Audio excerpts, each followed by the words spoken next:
Buenas tardes, queridos hermanos. Grandes bendiciones sean derramadas para cada uno de ustedes. Sean cada uno de ustedes bienvenidos a nuestra clase de Hebreos. Hoy con el capítulo número 11, que vamos a meditar de los versículos del 1 al 10. Como título de la enseñanza tiene El Salón de la Fe. La palabra de Dios dice así: la fe es la constancia de las cosas que se esperan y la comprobación de los hechos que no se ven. Por ella recibieron buen testimonio los antiguos. Por la fe comprendemos que el universo fue constituido por la palabra de Dios, de modo de lo que se fue hecho por lo que no se veía. Por la fe Abel apreció a Dios en un sacrificio superior al de Caín. Por ella recibió testimonio de ser justo por Dios y dio testimonio al aceptar sus ofrendas. Y por medio de la fe, aunque murió, todavía habla. Por la fe Enoc fue trasladado para no ver la muerte y no fue hallado porque Dios lo había trasladado. Antes de su traslado recibió testimonio de haber agradado a Dios. Y sin fe es imposible agradar a Dios, porque es necesario del que se acerca a Dios crea que en Él existe y que es galardonador de los que le buscan.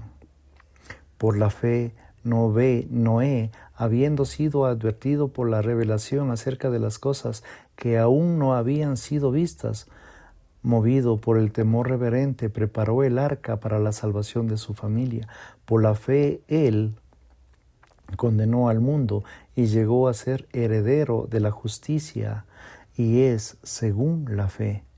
Por la fe, Abraham, cuando fue llamado, obedeció para salir del lugar donde había de recibir por herencia, y salió sin saber a dónde iba. Por la fe habitó como extranjero en la tierra prometida, como tierra ajena, viviendo en tiendas con Isaac y Jacob, los coherederos de la misma promesa. Porque esperaba la ciudad que tiene cimientos, cuyo arquitecto y constructor es Dios. Queridos hermanos, la idea principal de los versículos del 1 al 10 es la siguiente. Nuestros antepasados del Antiguo Testamento recibieron las bendiciones salvíficas del Dios por la fe. Los creyentes del Nuevo Pacto recibieron estas bendiciones de fe también. Por lo tanto, deben emular una fe en aquellos que vinieron atrás. Hebreos 11 es uno de los pasajes más conocidos de toda la Biblia. Es llamado el Salón de la Fe. Aunque la familiaridad con ciertos pasajes de la Escritura es maravillosa, también puede ser peligrosa. Podemos acostumbrarnos tanto a las palabras de un capítulo que podemos de vista un significado y una función dentro del contexto más amplio de esta sección. Hebreos 11 viene después de una serie repetida de advertencias a la audiencia original. El autor ha estado recordando a su congregación que no tome el Evangelio a la ligera y no tenga una comprensión superficial del pecado. Capítulo 10, verso 31. De hecho, incluso les advierte de lo que les espera si desprecian al Hijo de Dios y dejan de lado el Evangelio. Capítulo 10, versículo 29. En Hebreos 10, de los versículos del 32 al 39, conecta con las amonestaciones y exhortaciones del capítulo 10. En el capítulo 11, acuérdate de los días anteriores cuando después de haber sido iluminados, soportaste la dura lucha de los sufrimientos. Capítulo 10, verso 32. Estas son las palabras que debemos recordar al entrar en el capítulo 11. Debemos recordar la dura lucha que es el auditorio que está lleno y soportar en medio de las persecuciones y las pruebas. Como le recuerda el autor, no somos los que retroceden y son destruidos, sino los que tienen fe y se salvan. Capítulo 10, versículo 39. Fíjate en el tema, la perseverancia. La perseverancia es la demostración de la fe. La fe se basa en lo que Dios ha hecho en nosotros por Cristo. El autor expresa su confianza en una perseverancia de la audiencia a causa de Cristo, en una demostración de su fe. Esto nos lleva directamente al tema principal de Hebreos 11. Además, como ya se mencionó muchas veces, uno de los objetos principales del autor es enseñarnos a leer el Antiguo Testamento. Los cristianos deben leer el Antiguo Testamento cristológicamente.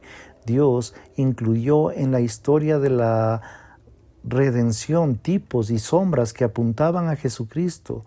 Así, desde Génesis hasta el Apocalipsis, la Biblia cuenta solo una historia, la historia de la gracia de Dios que solo se encuentra en su único Hijo, nuestro Señor y Salvador, Jesucristo.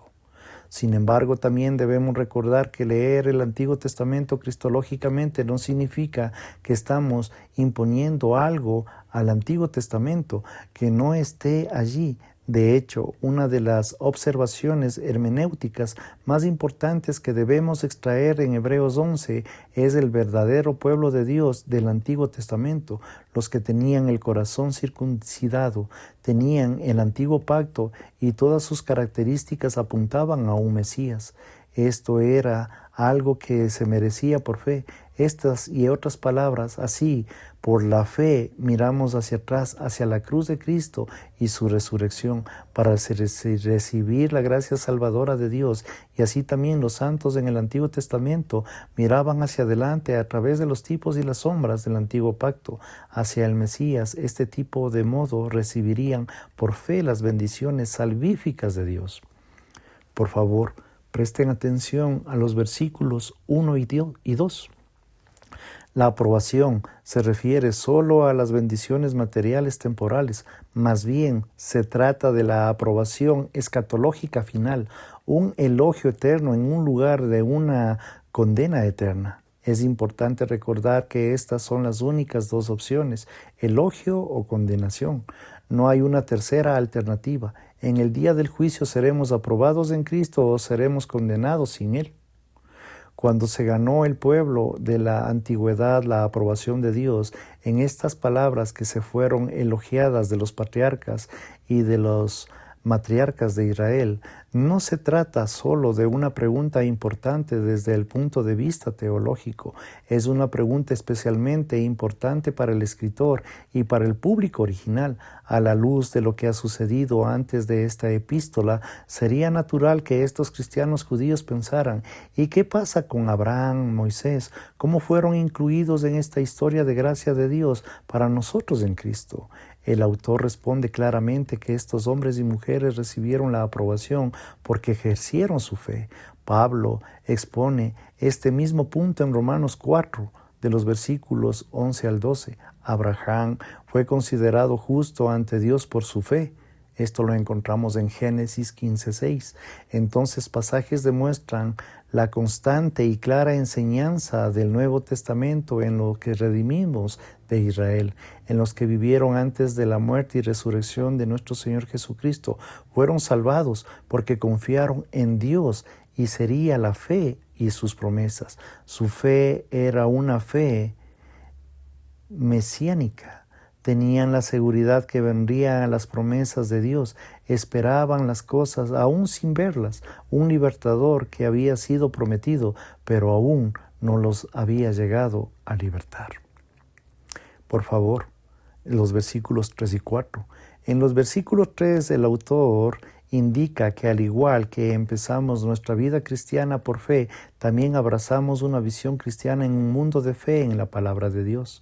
No fuimos testigos oculares de la creación, sencillamente no estuvimos allí para experimentarla. Afirmamos la creación divina del cosmos porque por la fe recibimos la Escritura y afirmamos con ella que todo existe para mostrar la gloria de Dios. Más aún nos recuerda Calvino, la creación es el teatro de la gloria de Dios, es el drama de la redención, lo sabemos por la fe. En Hebreos versículo 4 del capítulo 11 inicia el catálogo de personajes bíblicos que funcionan como ejemplos de la fe. Este catálogo es interesante por numerosos motivos, aunque solo sea porque proporciona una gran cantidad de información que todos conoceremos simplemente leyendo el Antiguo Testamento. Las palabras introductorias por la fe no solo introducen un punto teológico principal del capítulo, sino también una estructura del texto y proporciona un poderoso recurso retórico para captar nuestra atención. Además, repetir por fe también nos enseña a evitar el error de moralizar las historias del Antiguo Testamento. Esto ocurre con base frecuente entre los evangélicos, sobre todo entre los programas de la escuela dominical para los niños. Sé como Moisés, no como el faraón. Aunque los relatos del Antiguo Testamento contienen un efecto de lecciones morales que debemos aprender, el autor nos recuerda que estas lecciones morales no son el producto principal. Debemos recordar que las lecciones morales del Antiguo Testamento se encarnan en el contexto de la historia del Evangelio. El autor extrae algunas aplicaciones de exhortación en estos individuos, pero los hace mientras nos recuerda que la razón por la que estos hombres vivieron en lo que hicieron fue porque caminaron por fe, mirando a un Redentor.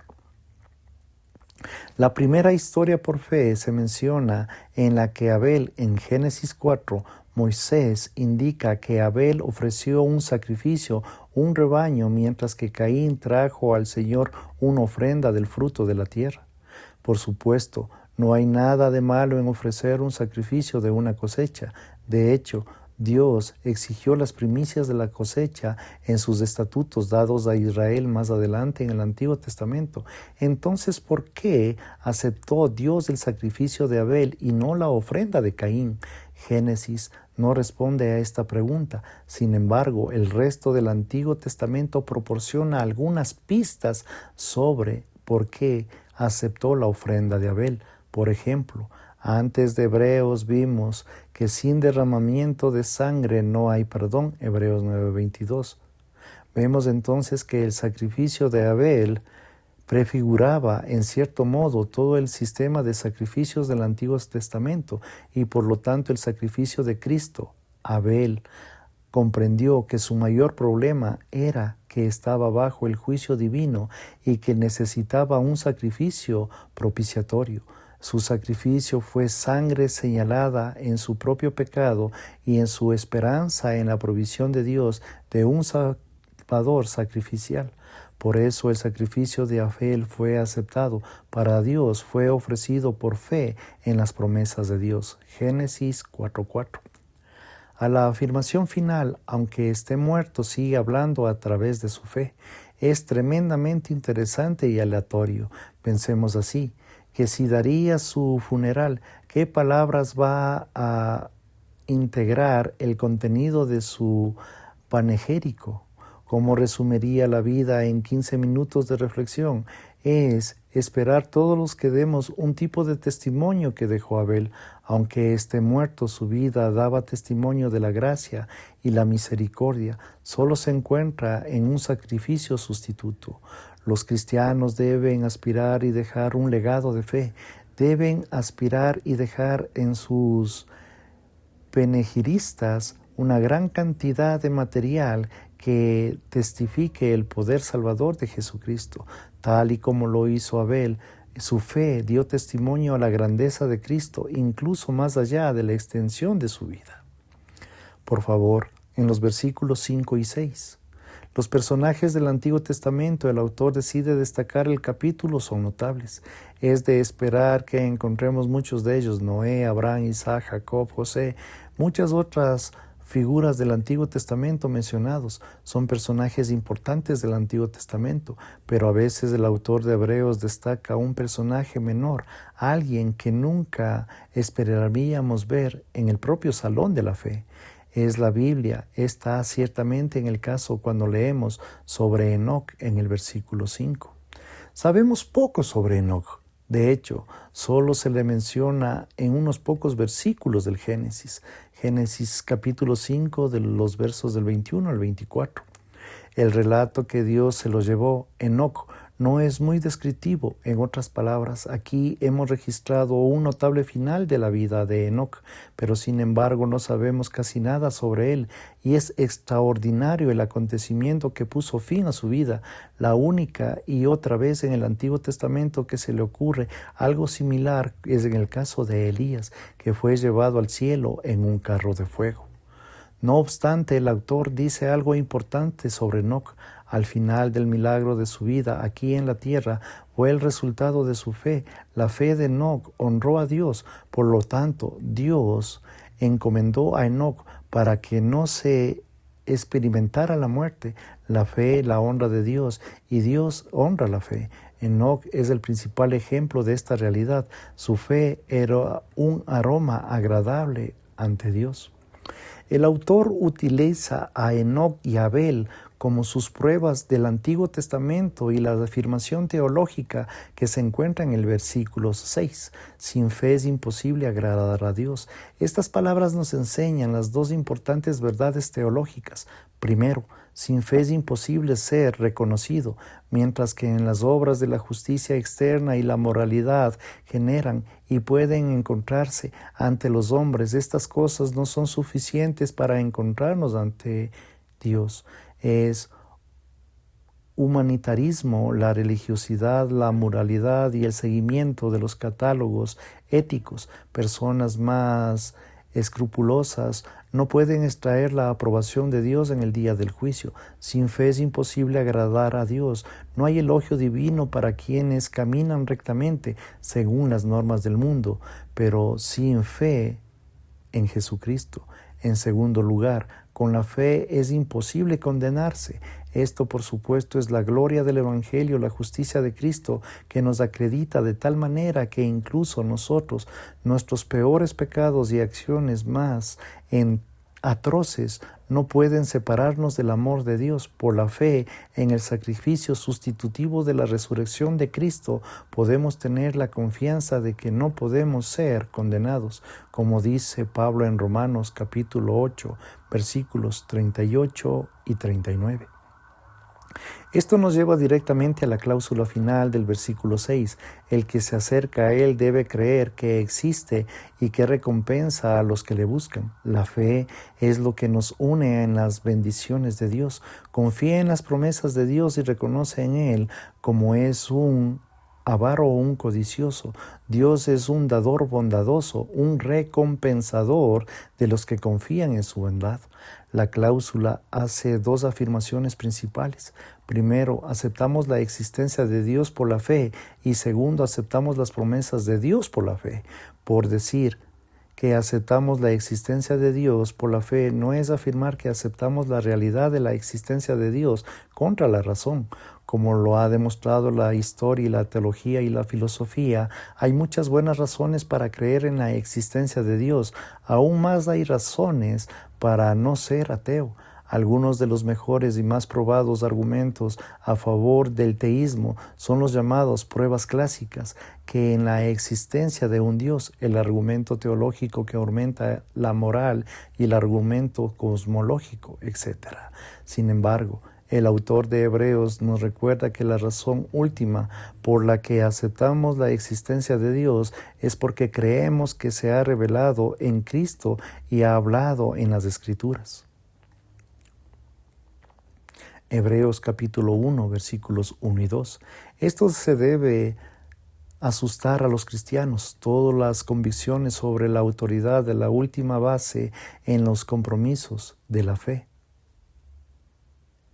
En otras palabras, no es que los cristianos sean personas de fe o los ateos personas que tienen la razón.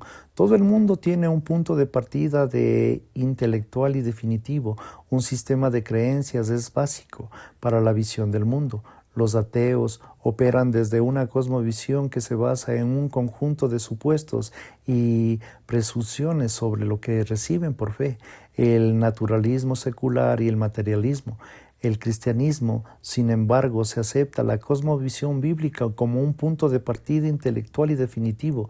De nuevo, no se cuenta sobre la evidencia, la razón, sino en un concierto con ellas. La segunda afirmación que reconoce es la que se le buscan, la recompensa, la gracia del Evangelio. Dios es un recompensador porque da gracia y misericordia a los que confían en Él y en sus promesas. En el Evangelio, Dios hace las promesas de salvación y las declaraciones sobre la bondad de su carácter.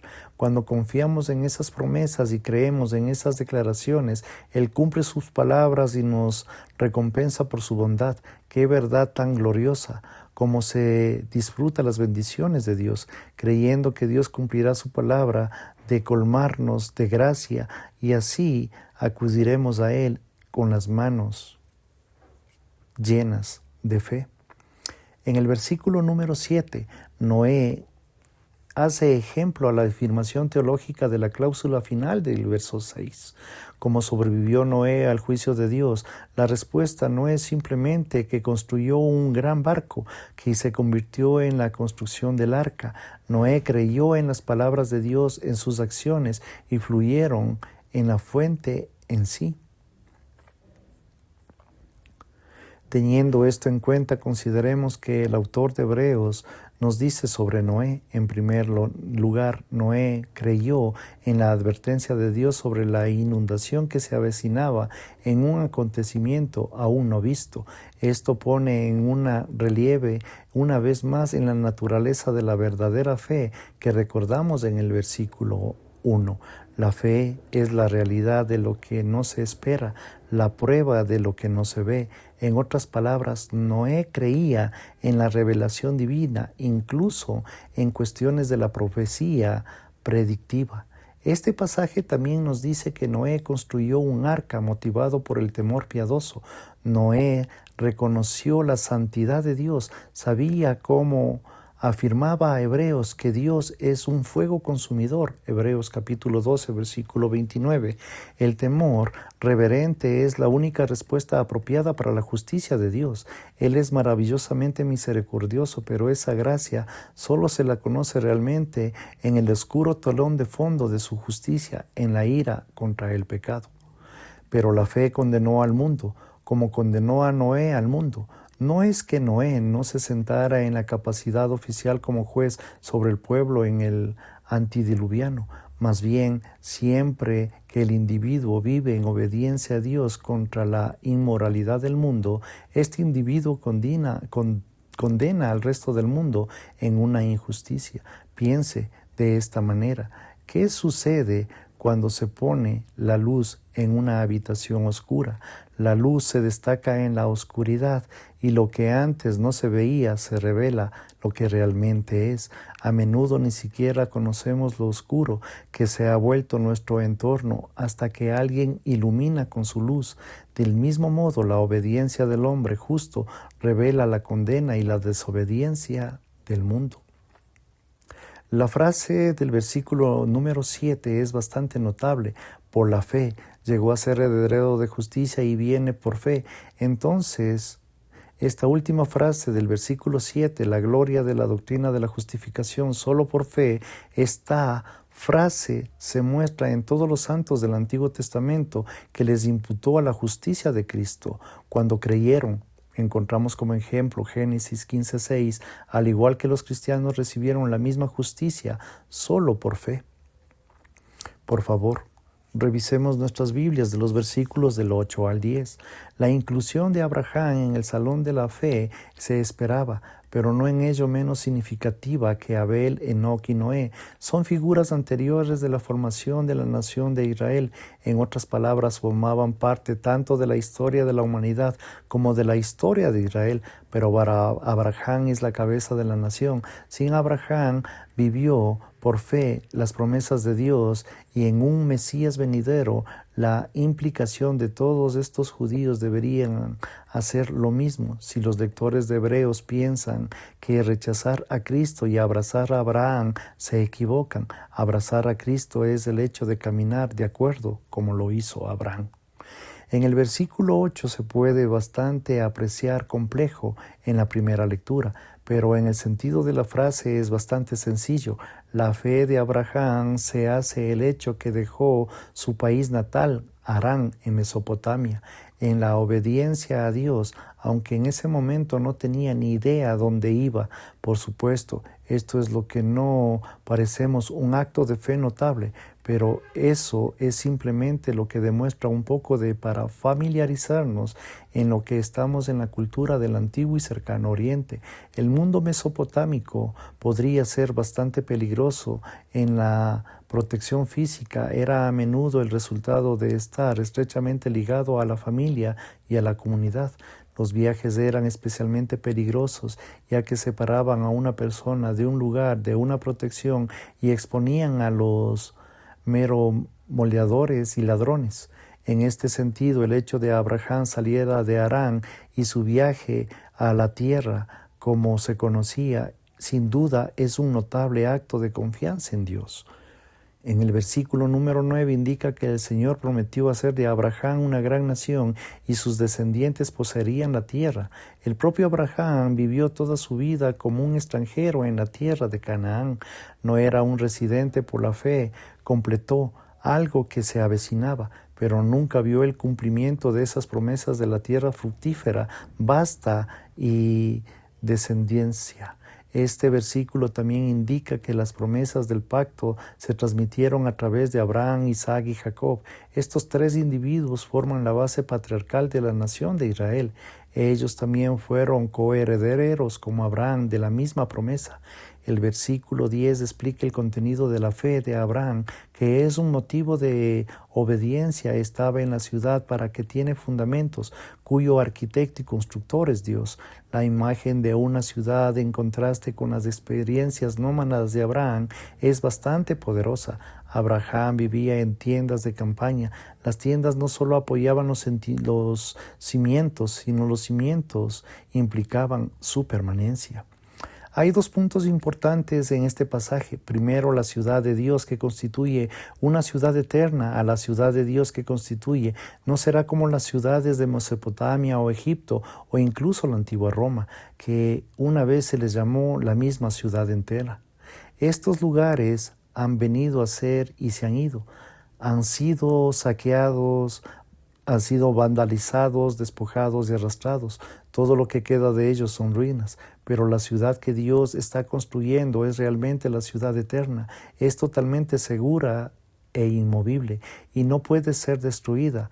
Al rastrear el tema de la ciudad a través de la Escritura, encontramos a esta ciudad prometida en la Nueva Jerusalén, descrita en Apocalipsis capítulo 21, versículos del 9 al 27. En segundo lugar, Abraham caminó por fe al poner su esperanza en el hecho que Dios actuaría y traería la salvación escatológica.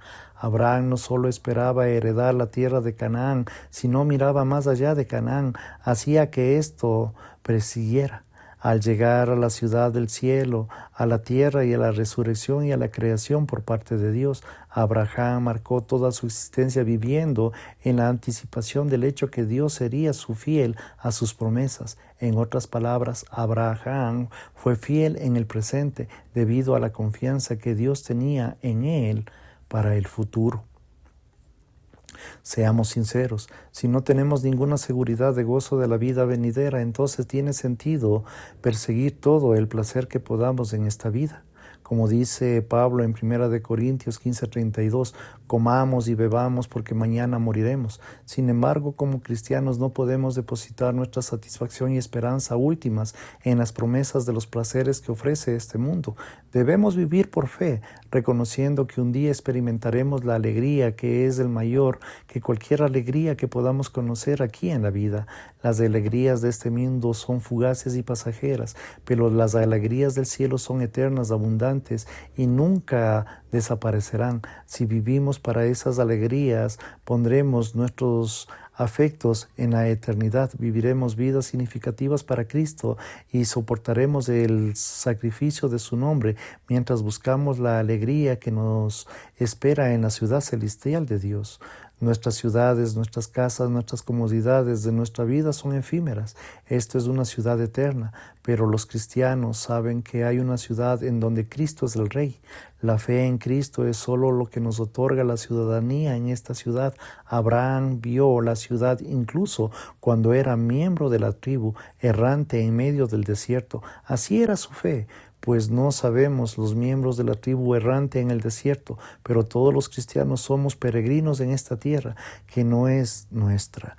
Los castillos de arena en este mundo no se quedarán para siempre.